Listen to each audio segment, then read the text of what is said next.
Hello friends, ಹೇಗಿದ್ದೀರಾ? ಎಲ್ಲರೂ ಆರಾಮಿದ್ದೀರಾ ಅನ್ಕೋತೀನಿ. ನಾನು ಇವತ್ತಿನ ವ್ಲಾಗ್ನಲ್ಲಿ ಮಾರ್ನಿಂಗ್ ಟಿಫನ್ಗೆ ಇಡ್ಲಿ ಹಾಗೆ ಸಿಂಪಲಾಗಿ ಮಾಡ್ಕೊಳ್ಳೋವಂಥ ಸಾಂಬಾರು, ಹಾಗೆಯೇ ಮಧ್ಯಾಹ್ನ ಊಟಕ್ಕೆ ಹುರುಳಿಕಾಳು ಹುಳಿನ ಮಾಡ್ಕೊಂಡಿದ್ದೆ. ಸೊ ನಮ್ಮ ಹಳ್ಳಿ ಕಡೆಯಲ್ಲಿ ಯಾವ ರೀತಿ ಮಾಡ್ತಾರೆ ಅನ್ನೋದು ಅದೇ ರೀತಿನ ಮಾಡಿದ್ದೀನಿ. ಹಾಗೆಯೇ ಈವ್ನಿಂಗ್ ಸ್ನ್ಯಾಕ್ಸ್ಗೆ ಬನ್ ಮಸಾಲಾನ ಮಾಡಿದ್ದೀನಿ. ಸೊ ಸ್ಟ್ರೀಟ್ ಸ್ಟೈಲಲ್ಲಿ ಬನ್ ಮಸಾಲಾನ ತುಂಬಾ ಚೆನ್ನಾಗಿತ್ತು, ತುಂಬಾ ಸ್ಪೈಸಿ ಆ್ಯಂಡ್ ಟೇಸ್ಟಿಯಾಗಿತ್ತು. ಸೊ ಅದನ್ನೆಲ್ಲ ಏನು ಅನ್ನೋದನ್ನು ಇವತ್ತು ನಿಮ್ಮ ಜೊತೆ ಶೇರ್ ಮಾಡ್ತೀನಿ. ಅದಕ್ಕಿಂತ ಮುಂಚೆ ಯಾರು ನನ್ನ ವ್ಲಾಗ್ನ ಫಸ್ಟ್ ಟೈಮ್ ನೋಡ್ತಿದ್ರೆ ವಿಡಿಯೋನ ಲೈಕ್ ಮಾಡಿ ಮತ್ತು ಸಬ್ಸ್ಕ್ರೈಬ್ ಮಾಡಿ ಅಂತ ಹೇಳ್ತಾ ನಾನು ಇವತ್ತಿನ ವ್ಲಾಗ್ನ ಶುರು ಮಾಡ್ತಾ ಇದ್ದೀನಿ. ಸೊ ವೆಲ್ಕಮ್ ಟು ಸ್ವೀಕೃತಿ. ನಮ್ಮ ಮನೇಲಿ ರವೆ ಇಡ್ಲಿನ ಮಾಡೋವಾಗ ಸಾದಾ ಇಡ್ಲಿಗಿಂತ ಈ ರೀತಿ ಮಸಾಲೆ ಇಡ್ಲಿ ಮಾಡ್ಕೊಳ್ಳೋದು ಜಾಸ್ತಿ. ಸೊ ಹಾಗಾಗಿ ಇಡ್ಲಿಗೆ ಹಾಕೋದಕ್ಕೆ ಒಂದು ಈರುಳ್ಳಿನ ಚಿಕ್ಕದಾಗಿ ಕಟ್ ಮಾಡ್ಕೊತಾ ಇದ್ದೀನಿ. ಹಾಗೆಯೇ ಒಂದು ಹಸಿರು ಮೆಣಸಿನ್ಕಾಯಿ, ಒಂದು ಕಡ್ಡಿ ಕರಿಬೇವಿನ ಸೊಪ್ಪನ್ನ ಚಿಕ್ಕದಾಗಿ ಕಟ್ ಮಾಡಿಕೊಂಡು, ಹಾಗೆಯೇ ಒಂದು ಸ್ಪೂನಷ್ಟು ಕಡಲೆಬೇಳೆ, ಹಾಗೆಯೇ ಒಂದು ಸ್ಪೂನಷ್ಟು ಜೀರಿಗೆ. ಸೊ ಇಷ್ಟನ್ನೆಲ್ಲ ಹಾಕಿ ಒಂದು 1/4 ಗಂಟೆ ಅಥವಾ ಒಂದು 20 ನಿಮಿಷದಷ್ಟು ಹಿಟ್ಟಿನೊಳಗೆ ನೆನೆಯೋದಕ್ಕೆ ಬಿಟ್ಟು ಆನಂತರ ಇಡ್ಲಿನ ಮಾಡ್ಕೋತೀನಿ. ಸೊ ಸಾದಾ ಇಡ್ಲಿ ಮಾಡಿಕೊಂಡು ಬೋರ್ ಅನಿಸ್ದವ್ರಿಗೆ ಈ ರೀತಿ ಮಸಾಲೆ ಇಡ್ಲಿ ಮಾಡಿಕೊಂಡ್ರೆ ಇಡ್ಲಿ ಬೋರ್ ಅಂತ ಅನಿಸೋದೇ ಇಲ್ಲ, ಅಷ್ಟು ಚೆನ್ನಾಗಿ ಬರುತ್ತೆ. ಅಕ್ಕಿನ ನೆನೆಸಿ ಅದ್ರ ಜೊತೆಗೆ ಉದ್ದಿನ ಬೇಳೆ ಅನ್ನ ಎಲ್ಲ ಹಾಕಿ ಮಾಡ್ತಾರಲ್ವ. ಸೊ ಆ ರೀತಿ ಮಾಡೋದಕ್ಕಿಂತ ಈ ರೀತಿ ರವೆನ ಮಾಡಿಕೊಂಡು ಇಡ್ಲಿನ ಮಾಡಿಕೊಂಡ್ರೆ ಇಡ್ಲಿ ತುಂಬ ಚೆನ್ನಾಗಿ ಬರುತ್ತೆ. ನಾನು ಯಾವಾಗಲೂ ಅಕ್ಕಿನ ತೊಳೆದು ಇಟ್ಕೊಂಡಿರ್ತೀನಿ. ಸೊ ಇಡ್ಲಿ ಮಾಡಬೇಕು ಅಂದಾಗ ಅಕ್ಕಿನ ಮಿಕ್ಸಿಲೇ ಮಾಡಿಕೊಂಡು ರವೆ ಥರ ಅದಕ್ಕೆ ರವೆಗೆ ಈ ರೀತಿ ಮಸಾಲಗಳನ್ನೆಲ್ಲ ಹಾಕ್ಕೊಂಡು ಮಸಾಲ ಇಡ್ಲಿ ಥರ ಮಾಡ್ಕೋತೀನಿ. ಮಾಮೂಲಿ ಇಡ್ಲಿ ತಿನ್ನೋದಕ್ಕಿಂತ ಸ್ವಲ್ಪ ಡಿಫ್ರೆಂಟಾಗಿ ಟೇಸ್ಟಿಯಾಗಿ ತಿನ್ನಬಹುದು. ಈ ಮಸಾಲ ಇಡ್ಲಿನ ಮಾಡಿಕೊಂಡ್ರೆ ಇಡ್ಲಿ ಜೊತೆಗೆ ಸಾಂಬಾರೇ ಬೇಕಂತ ಏನಿಲ್ಲ, ಪಲ್ಯಗಳು ಬೇಕು ಅಂತ ಏನಿಲ್ಲ. ಸೊ ಚಟ್ನಿನಲ್ಲೇ ಇಡ್ಲಿನ ತಿನ್ಕೋಬೋದು. ಸೊ ನಾನಿಲ್ಲಿ ಒಂದು ಸ್ಪೂನ್ನಷ್ಟು ಜೀರಿಗೆ ಹಾಗೆಯೇ ಕಡಲೆಬೇಳೆನ ಹಾಕ್ಬಿಟ್ಟು ನೀಟಾಗಿ ಮಿಕ್ಸ್ ಮಾಡಿ ಹೆಚ್ಚು ಕಡಿಮೆ ಒಂದು 15ರಿಂದ 20 ನಿಮಿಷ ನೆನೆಯೋದಕ್ಕೆ ಬಿಟ್ಟರೆ ಸಾಕು. ಸೊ ಹಿಟ್ಟು ರೆಡಿ ಆಗುತ್ತೆ. ಆನಂತರ ಇಡ್ಲಿನ ಹಾಕ್ಕೋಬೋದು. ಸೊ ನಾನು ಇದಕ್ಕೆ ಕಾಂಬಿನೇಷನ್ಗೆ ತುಂಬಾ ಸಿಂಪಲ್ಲಾಗಿ ಸಾಂಬಾರನ್ನ ಮಾಡ್ಕೋತಾ ಇದ್ದೀನಿ. ಯಾವುದು ಬೇಳೆ ಯಾವುದನ್ನು ಹಾಕ್ದಂಗೆ ಈಸಿಯಾಗಿ ಮಾಡ್ಕೋಬೋದು. ಮೊದಲಿಗೆ ಇಡ್ಲಿನ ಬೇಯೋದಕ್ಕೆ ಇಟ್ಬಿಟ್ಟು ಆನಂತರ ಸಾಂಬಾರಿಗೆ ರೆಡಿ ಮಾಡ್ಕೋತೀನಿ. ಸೊ ವೆಜ್ ತಿನ್ನೋರ ಮನೇಲಂತೂ ವಾರಕ್ಕೆ ಒಂದು ಸಲನಾದರೂ ಇಡ್ಲಿ ಇದ್ದೇ ಇರುತ್ತೆ, ಇಡ್ಲಿ ಮತ್ತು ದೋಸೆ. ಸೊ ನಮ್ಮ ಮನೇಲೂ ಅಷ್ಟೇ, ಸೋಮವಾರ ಇಡ್ಲಿ ಅಂತೂ ಇದ್ದೇ ಇರುತ್ತೆ. ಬಟ್ ಇಡ್ಲಿನ ಮಾಡ್ಕೊಂಡ್ಮೇಲೆ ಅದಕ್ಕೆ ಒಂದೇ ಥರ ಚಟ್ನಿನೇ ಆಗಲಿ ಸಾಂಬಾರನ್ನೇ ಆಗಲಿ ಮಾಡ್ಕೊಳಕ್ಕಾಗಲ್ಲ. ಸ್ವಲ್ಪ ಡಿಫ್ರೆಂಟಾಗಿ ಮಾಡಿಕೊಂಡ್ರೆ ಚೆನ್ನಾಗಿರುತ್ತೆ. ಸೊ ನಾನು ಅಷ್ಟೇ ಪ್ರತಿ ಸಲ ಇಡ್ಲಿ ಮಾಡಿದಾಗಲೂ ಬೇರೆ ಬೇರೆ ಥರದಲ್ಲಿ ಚಟ್ನಿ ಸಾಂಬಾರುಗಳ್ನ ಮಾಡ್ಕೋತಿರ್ತೀನಿ. ಸೊ ನಾನು ಈ ಸಲ ಮಾಡ್ಕೊಂಡಿದ್ದು ಟೊಮೊಟೊ, ಬರೀ ಈರುಳ್ಳಿ ಅಷ್ಟನ್ನೇ ಹಾಕಿ ಬರೀ ಸಾಂಬಾರು ಪದಾರ್ಥಗಳನ್ನ ಹಾಕಿ ಅಷ್ಟೇ ಸಾಂಬಾರನ್ನ ಮಾಡ್ಕೊಂಡಿದ್ದೀನಿ. ಇದಕ್ಕೆ ಬೇಳೆನೇ ಆಗಲಿ ಬೇರೆ ಯಾವುದೂ ಹಾಕಿಲ್ಲ, ತರಕಾರಿನೇ ಆಗಲಿ ಯಾವುದೂ ಹಾಕಿಲ್ಲ. ಇಡ್ಲಿನ ಬೇಯೋದಕ್ಕಿಟ್ಟು ಮೊದಲಿಗೆ ಒಂದು ಕುಕ್ಕರ್ ಪಾನ್ಗೆ ಕಟ್ ಮಾಡಿ ಇಟ್ಕೊಂಡಿದ್ದಂಥ 2 ಟೊಮೊಟೊ ಹಾಗೆಯೇ ಒಂದು ಈರುಳ್ಳಿ, ಹಾಗೆ ಸಾಂಬಾರಿಗೆ ಎಷ್ಟು ಹಾಕ್ತೀವಿ ಅಷ್ಟು ಸಾಂಬಾರು ಪೌಡರು, ಹಾಗೆ ಖಾರಕ್ಕೆ ಖಾರ ಪೌಡರು, ಹಾಗೆ ಒಂದು ಸ್ಪೂನಷ್ಟು ಜೀರಿಗೆ, ಸ್ವಲ್ಪ ಹುಣಸೆಹಣ್ಣು, ಹಾಗೆಯೇ ಒಂದು ಚಮಚದಷ್ಟು ಉಪ್ಪನ್ನು ಹಾಕಿ ಸ್ವಲ್ಪ ಹಿಂಗನ್ನು ಹಾಕಿ ಸಾಂಬಾರು ಎಷ್ಟು ಬೇಕು ಅಷ್ಟು ನೀರನ್ನು ಹಾಕಿ ಅದ್ರ ಜೊತೆಗೆ ಕಟ್ ಮಾಡಿಟ್ಕೊಂಡಿದ್ದಂಥ ಕಾಯಿ, ಹಾಗೆಯೇ ಒಂದು ಕಡ್ಡಿಯಷ್ಟು ಕರಿಬೇವಿನ ಸೊಪ್ಪು ಇಷ್ಟನ್ನೆಲ್ಲ ಹಾಕಿ ಕುಕ್ಕರ್ನ 2 ವಿಷಲ್ ಮಾಡಿಸ್ಕೊಂಡೆ. ಈ ಸಾಂಬಾರಂತೂ ತುಂಬಾ ಇನ್ಸ್ಟೆಂಟಾಗಿ ಮಾಡ್ಕೋಬೋದು. ಸೊ 2 ವಿಷಲ್ ಆದಮೇಲೆ ಅದರಲ್ಲಿ ನೀರಿನಂಶ ಇರುತ್ತಲ್ವ, ಸೊ ಅದನ್ನೆಲ್ಲ ಒಂದು ಪಾತ್ರೆಗೆ ತೆಗೆದಿಟ್ಕೊಂಡು ಗಟ್ಟಿಯಾಗಿ ಬೆಂದಿರುತ್ತಲ್ವ ಈರುಳ್ಳಿ ಟೊಮೊಟೊ ಕಾಯಿ ಇದನ್ನೆಲ್ಲ ಮಿಕ್ಸಿ ಮಾಡ್ಕೋಬೇಕು. ಸಾಂಬಾರು ಟೇಸ್ಟ್ ಅಂತೂ ತುಂಬಾ ಚೆನ್ನಾಗಿರುತ್ತೆ, ತುಂಬಾ ಡಿಫ್ರೆಂಟಾಗಿರುತ್ತೆ.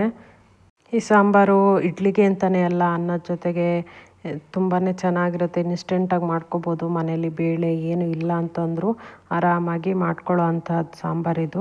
ಆನಂತರ ಒಂದು ಬಾಣಲಿಗೆ ಸ್ವಲ್ಪ ಎಣ್ಣೆನ ಹಾಕಿ ಅದಕ್ಕೆ ಸಾಸಿವೆ, ಜೀರಿಗೆ, ಹಾಗೆಯೇ ಕಟ್ ಮಾಡಿಟ್ಕೊಂಡಿದ್ದಂಥ ಈರುಳ್ಳಿ ಕರಿಬೇವನ್ನ ಹಾಕಿ ಮಿಕ್ಸಿ ಮಾಡಿಟ್ಕೊಂಡಿದ್ದದ್ದು ಹಾಕ್ತಾಯಿದ್ದೀನಿ. ಸೊ ಅದ್ರ ಜೊತೆಗೆ ನೀರನ್ನ ಸೋಸಿಟ್ಕೊಂಡಿರ್ತೀವಲ್ವ, ಸೊ ಅದನ್ನು ಹಾಕಬೇಕು. ಇಷ್ಟೇ, ಸಾಂಬಾರಂತೂ ಒಂದು 10 ನಿಮಿಷದಲ್ಲಿ ರೆಡಿ ಆಗುತ್ತೆ. ಸೊ ಇಡ್ಲಿ ಬೇಯೋ ಅಷ್ಟರಲ್ಲೇ ಸಾಂಬಾರು ರೆಡಿಯಾಗೋಯಿತು. ಇಡ್ಲಿ ಜೊತೆಗಂತೂ ಸೂಪರ್ ಕಾಂಬಿನೇಷನ್. ಖಂಡಿತವಾಗಿಯೂ ಎಲ್ಲರೂ ಒಂದು ಸಲ ಆರಾಮಾಗಿ ಟ್ರೈ ಮಾಡಬಹುದು. ಸಾಂಬಾರೆಲ್ಲ ಮಾಡೋಕ್ಕೆ ಬರಲ್ಲ ಅಂದವರೆಲ್ಲ ಟ್ರೈ ಮಾಡ್ಬೋದು. ಅಷ್ಟು ಈಸಿಯಾಗಿ ಮಾಡೋವಂಥ ರೆಸಿಪಿ ಅಂತಲೇ ಹೇಳ್ಬೋದು. ಮಧ್ಯಾಹ್ನದ ಊಟಕ್ಕೆ ಮೊಳಕೆ ಹುರುಳಿಕಾಳಿತ್ತು. ಸೊ ಮೊಳಕೆ ಹುರುಳಿಕಾಳಿಂದು ಹುಳಿ ಮಾಡೋಣ ಅಂದ್ಕೊಂಡೆ. ಮೊದಲಿಗೆ ಒಂದು ಮಿಕ್ಸಿ ಜಾರ್ಗೆ ಸ್ವಲ್ಪ ಕಾಯಿ, ಹಾಗೆಯೇ ಒಂದು ಟೊಮೊಟೊ, ಹಾಗೆಯೇ ಒಂದು ಅರ್ಧ ಭಾಗದಷ್ಟು ಈರುಳ್ಳಿ, ಹಾಗೆಯೇ ಒಂದು 7-8 ಎಷ್ಟಲಷ್ಟು ಬೆಳ್ಳುಳ್ಳಿ, ಹಾಗೆಯೇ ಸ್ವಲ್ಪ ಹುಣಸೆ ಹಣ್ಣು, ಹಾಗೆಯೇ ಬೇಯಿಸಿಟ್ಕೊಂಡಿದ್ದಂಥ ಮೊಳಕೆ ಹುರುಳಿಕಾಳನ್ನ ಹಾಕ್ಕೋತಾ ಇದ್ದೀನಿ. ಹಾಗೆಯೇ ಒಂದು ಸ್ಪೂನಷ್ಟು ಜೀರಿಗೆ, ಆಮೇಲೆ ಸಾಂಬಾರಿಗೆ ಎಷ್ಟು ಬೇಕೋ ಅಷ್ಟು ಸಾಂಬಾರು ಪೌಡರು, ಖಾರಕ್ಕೆ ಎಷ್ಟು ಬೇಕೋ ಅಷ್ಟು ಖಾರ ಪೌಡರು, ಇಷ್ಟನ್ನೆಲ್ಲ ಹಾಕಿ ಮಿಕ್ಸಿ ಮಾಡ್ಕೋಬೇಕು. ಸೊ ಇದು ಬಸ್ಸಾರು ಥರನೂ ಅಲ್ಲ, ಇದು ಮೊಳಕೆ ಹುರುಳಿಕಾಳಿನ ಹುಳಿ ಅಂತ ಅಂದ್ಬಿಟ್ಟು ತುಂಬಾ ಚೆನ್ನಾಗಿರುತ್ತೆ. ಸೊ ಬಸ್ಸಾರೇ ತಿನ್ನಬೇಕಂತ ಏನಿಲ್ಲ, ಈ ರೀತಿ ಹುಳಿ ಮಾಡಿಕೊಂಡ್ರೆ ಸಾಂಬಾರು ಜೊತೆಗೆ ಕಾಳೆಲ್ಲ ಸಿಗ್ತಿರುತ್ತಲ್ವ, ಸೊ ಚೆನ್ನಾಗಿರುತ್ತೆ ಸಾಂಬಾರು ಊಟ ಮಾಡೋದಕ್ಕೂ.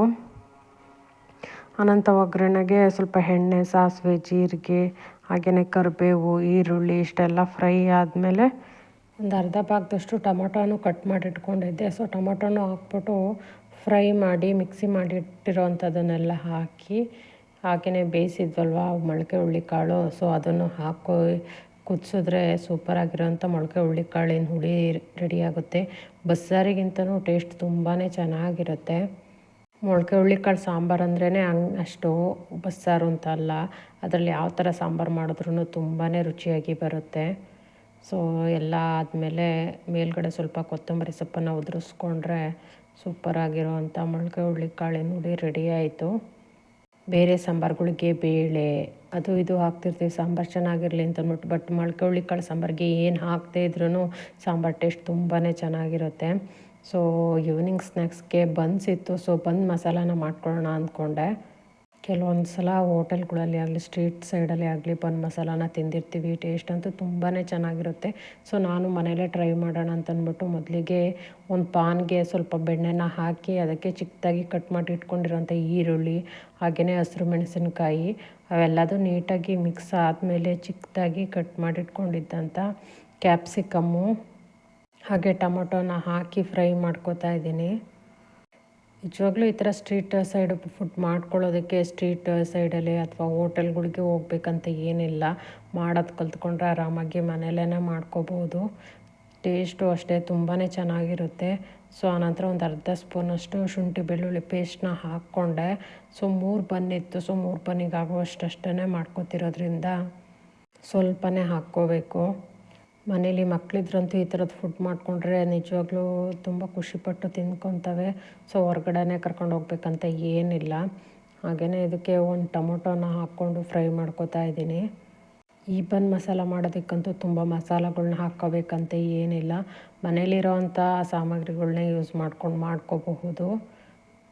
ಟೇಸ್ಟ್ ಅಂತೂ ಹೋಟೆಲ್ ಸ್ಟೈಲು ಟೇಸ್ಟೇ ಬಂದಿತ್ತು, ಅಷ್ಟು ಚೆನ್ನಾಗಿಯೇ ಬಂದಿತ್ತು.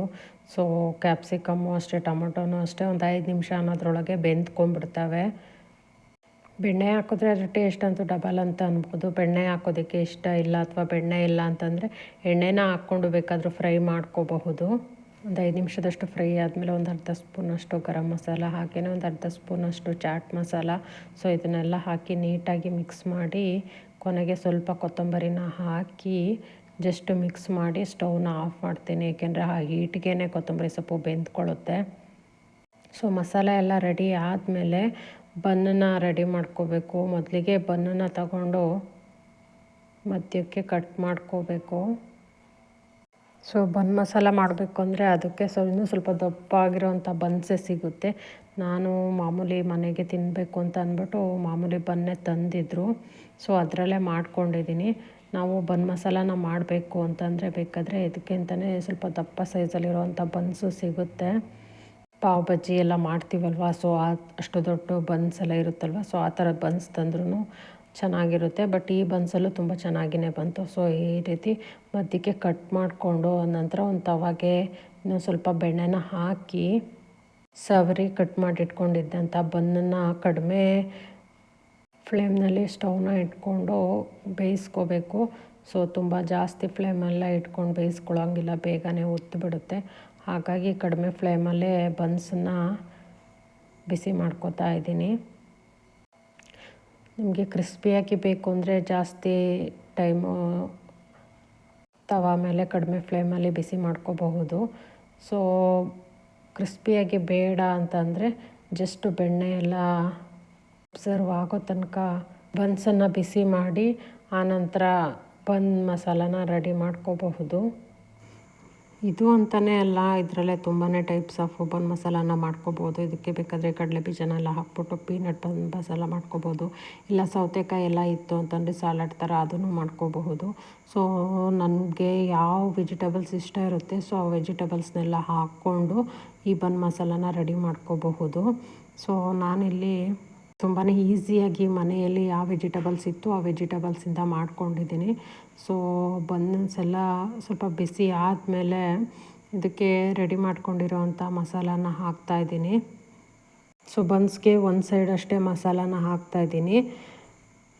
ನಿಮಗೆ ಇನ್ನೂ ಕ್ರಿಸ್ಪಿಯಾಗಿ ಬೇಕು ಅಂತಂದರೆ ಒಂದು ಸೈಡ್ ಮಸಾಲಾನ ಹಾಕಿರ್ತೀವಲ್ವ, ಸೊ ಅದ್ರ ಮೇಲ್ಗಡೆ ಇನ್ನೊಂದು ಸೈಡ್ಗೂ ಮಸಾಲಾನ ಹಾಕ್ಕೊಂಡು ಬನ್ನ ಕವರ್ ಮಾಡಿ ಮತ್ತು ತವ ಮೇಲೆ ಬೆಣ್ಣೆನ ಹಾಕಿ ಇನ್ನೂ ಕ್ರಿಸ್ಪಿಯಾಗಿ ಫ್ರೈ ಮಾಡ್ಕೋಬಹುದು. ಬಟ್ ನಾನು ತುಂಬಾ ಕ್ರಿಸ್ಪಿಯಾಗಿ ಏನು ಮಾಡ್ಕೊಂಡಿಲ್ಲ, ಜಸ್ಟ್ ಇಷ್ಟೇ.